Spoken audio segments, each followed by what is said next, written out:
எல்லாருக்கும் நமஸ்காரம். ஸ்ரீமதே ராமானுஜாய நமகா, ஸ்ரீமதே நிகமாந்த மகா தேசிகாய நமகா. நம்ம போன வீடியோ செஷனில் 12வது பதிகம் நாச்சியார் திருமொழியில் மற்ற இருந்தீரற்கு என்று ஆரம்பிக்கிற பாசுரத்தில் முதல் பாசுரத்தினுடைய வியாக்கியானத்தோட அந்த பாசுரத்தை பார்த்துட்டோம். இரண்டாவது பாசுரம் நானி இனிக்க ஓர் கருமம் இல்லை அப்படின்றதையும் நம்ம சேவிச்சிட்டோம், அனுபவிச்சிட்டோம். இந்த வீடியோ செஷனில் மூன்றாவது பாசுரம் தந்தையும் தாயும் உற்றாரும் நிற்க தனி வழி போயினல் என்னும் சொல்லு வந்த பின்னை பழி காப்பது அரிது மாயவன் வந்து உரு காட்டுகின்றான் கொந்தளமாக்கி பரகழித்து குறும்பு செய்வான் ஓர் மகனை பெற்ற நந்தகோபாலன் கடைதலைக்கே நல் இருட்கண் என்னை உய்த்துமிடின். அதாவது இந்த பாசுரத்தில் என்ன சொல்கிறான்னா, ஒவ்வொரு பாசுரத்துலேயும் இந்த 12வது பாசுரத்தில் அந்த கண்ணன் இருந்த இடமான அந்த வடமதுரை ஆயப்பாடி இந்த இடத்துலையே என்னை கொண்டு போய் விடுங்க அப்படின்ற மாதிரி தான் இந்த பாசுரங்கள் அவ அனுபவித்து சொல்லியிருக்கான். இப்போ இந்த 3வது பாசுரத்தில் தந்தையும் தாயாரும் உற்றாரும் நிற்க, இந்த பக்கம் அப்பா இருக்கா, அம்மா இருக்கா, தோழிகள் இருக்கா, தோழிகளுடைய அம்மா இருக்கா, அந்த இடத்துல மாமா இருக்கா, இந்த இடத்துல சித்தப்பா இருக்கா, எல்லாரும் இருக்கா. ஆனாலும் நிற்க தனி வழி போயினால், ஆனால் யார் பேச்சு இவ கேட்கல. எல்லாரும் என்ன சொல்கிறா, அந்த மாதிரிலாம் கண்ணனும் கிடையாது, கிருஷ்ணனும் கிடையாது, ஒன்றும் கிடையாது.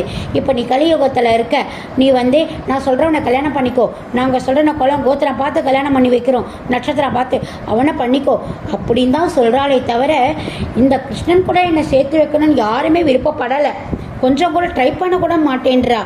வந்தை பின்னை பழி காப்பது அரிது. இனிமேல் என்ன பண்ணுறேன் ஆயிடுத்து, ஆசைப்பட்டுட்டேன், அவனை நினச்சே புலம்பவும் ஆரம்பித்தேன். இனிமேல் என்ன நான் காத்துக்கிறதே அரிது. ஏன்னா அவன்கிட்ட என் மனசை நான் பறி கொடுத்துட்டேன். மாயவன் வந்து உரு காட்டுகின்றான், ஆனால் நான் தான் அவன் மேலே பறி கொடுத்தேன். அவன் என்ன பண்ணுறான், வரான் போகிறான், வந்துட்டான்னு சொல்லலை, போனால் வா நீயும் கூட கூட்டின்னு போகிறேன்னு சொல்லலை, என்னமோ வரான் போகிறான். பட் ஒரு உருப்படியான ஒரு பதில் என்கிட்ட அவன் சொல்லவே மாட்டேன்றான். மாயவன் வந்து உரு காட்டுகின்றான், கொந்தளம் ஆக்கி பறக்கழித்து அப்படியே என்னை குழப்பமாக்குறான். என்ன வருவியா மாட்டியா, செய்வியா செய்ய மாட்டியா, ஒன்றுமே புரியல, குழப்பம் பண்ணுறான். ஒரு சமயம் இருந்தால் பாசமாக என்கிட்ட வரான், ஒரு சமயம் இருந்தால் நான் கதற கத்த கண்டுக்காமே போயிடுறான். அதனால என்னை ரொம்ப கொந்தளமாக்குறான், என்னை ரொம்ப குழப்பமடைய வைக்கிறான். நான் என்னால் தைரியமாக சொல்ல முடியல, அப்பா பாருப்பா இது அந்த மாயவன் வந்திருக்கான்ப்பா அப்படின்னு என்னால் சொல்ல முடியல. நான் பார்க்கும்போது இருக்கான், மற்றவா பார்க்கும்போது ஓடி போயிடுறான். அதனால எனக்கு ரொம்ப குழப்பமாக இருக்கேன். பறக்கழித்து, இது மட்டும் இல்லாமல் எனக்கு பழி வேற கொடுத்துட்டு போயிட்டான். நான் அவன் நீ நிற்கிறேன், நான் அவன்கிட்ட பேசியிருந்தா திடீர்னு காணாமல் போயிடுறான். எல்லாரும் பாவம் இந்த பொண்ணு பித்து பிடிச்சி பேசுறதே அப்படின்னு எல்லாரும் என்ன அப்படி பார்க்குறா. அந்த மாதிரி எனக்கு ஒரு பழி சொல்ல வேற கொடுத்துட்டு போயிட்டான். குறும்பு செய்வான், அப்படி ரொம்ப குறும்பு பண்ணுறான்.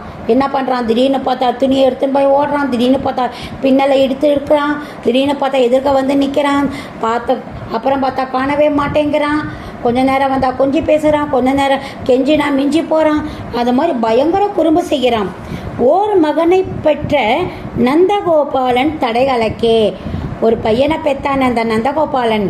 யார், அந்த யசோதையினுடைய கணவன் நந்தகோபாலன். அவனுடைய வீட்டில் போய் நல் இருட்கண் நடு ராத்திரியில் கொண்டு விடுங்க. ஏன்னா பகலில் போனால் எல்லாரும் என்னை பாப்பா, உங்களையும் கேட்பா, என்னம்மா இந்த பொண்ணே இப்படி வந்திருக்கே, அப்பா அம்மா வரலையா, அவன் இருக்கானோ இல்லையோ தெரியல, இல்லைன்னா எல்லாரும் கதவை சாத்தின்றுவான் நான் சொல்லிட்டு போனான்.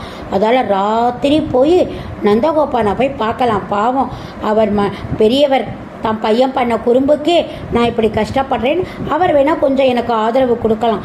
அதனால் முதல்ல யாரை, மாமனார்கால தான் பிடிக்கணும்.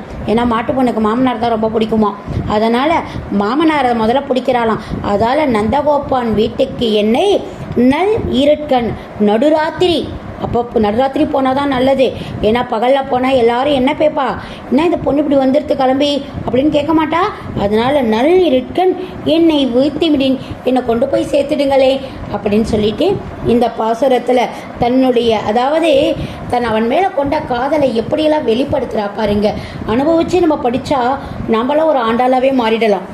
தந்தையும் தாயும் உற்றாரும் நிற்க தனிவழி போயினால் என்னும் சொல்லு வந்த பின்னை பழி காப்பு அரிது. மாயவன் வந்து உரு காட்டுகின்றான், கொந்தளம் ஆக்கி பரகழித்து குறும்பு செய்வான் ஓர் மகனை பெற்ற.